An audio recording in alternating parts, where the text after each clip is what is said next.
I failed to achieve what I wanted by the age of 25. There, I said it. I haven't bought a house. I've been living with my boyfriend's parents since COVID. I don't have a big important career that requires me suited, full glam and in the office by 7. Everything I was told to aspire to, I haven't achieved.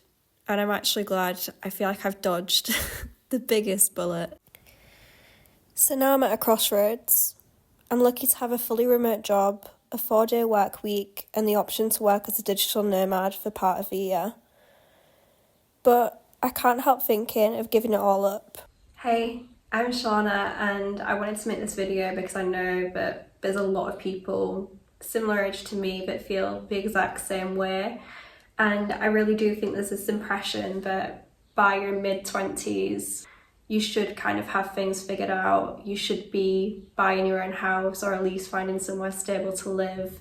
You should be in a stable relationship. You should be moving towards engagement.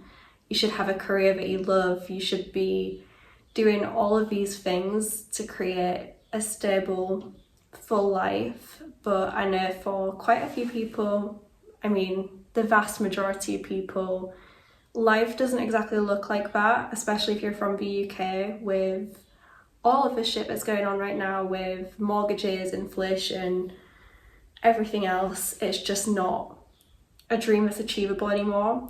And I only actually came to the realisation recently that the traditional route is no longer for me. I was still kind of 1 foot in, 1 foot out, so I was living life according to these new times I'd built for myself and enjoying the flexibility of the role that I currently have.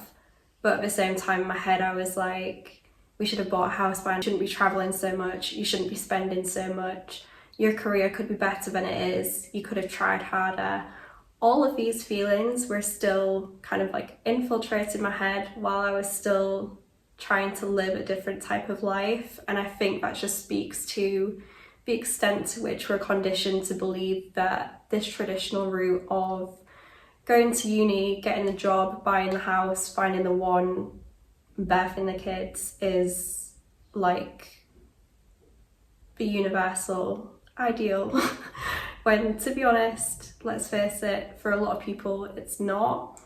So to understand where this idea of the traditional route comes from in relation to my life, I figured it's easier just to start at the beginning.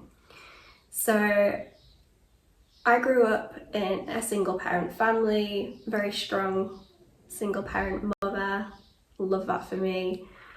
But a lot of my feelings around money and career has been instilled in me since quite young. What I ended up believing was that education would be my golden ticket to having a good career, having financial stability, and from secondary school onwards, I've pretty much just grafted.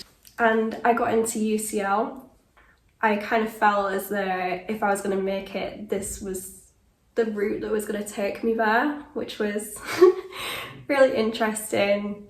Always thought I'd end up staying down in London, having one of those really important jobs where everyone's looking busy, walking down to the tube and always in a rush and that kind of vibe. And I quickly realised that as a carefree Yorkshire galley, that was not for me. Schaunagh.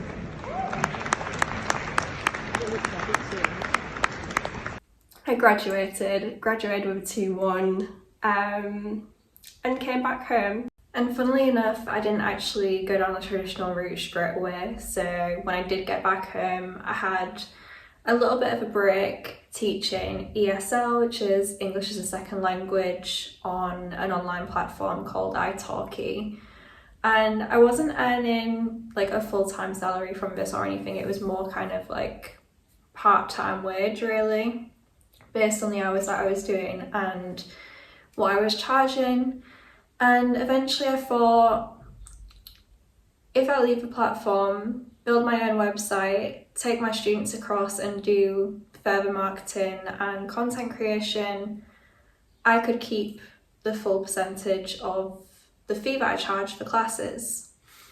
So I started doing that, built my website, started on YouTube actually doing ESL videos. I did that for a little bit, but as those kind of roles go and like fledgling businesses, I wasn't earning a lot of money, and it kind of got to the point where it was like, right, I kind of need to consider getting a real job, something that would allow me to get my foot in the door in terms of the world of work and also have a decent monthly salary rather than the hundreds of pounds that I was getting in from the ESL work that I was doing. So I essentially decided to go into the marketing industry after the experience that I had building my own website, creating email lists, and delving into content creation. So I landed actually on PR, and I came into the industry with absolutely no PR background apart from a short internship I'd done.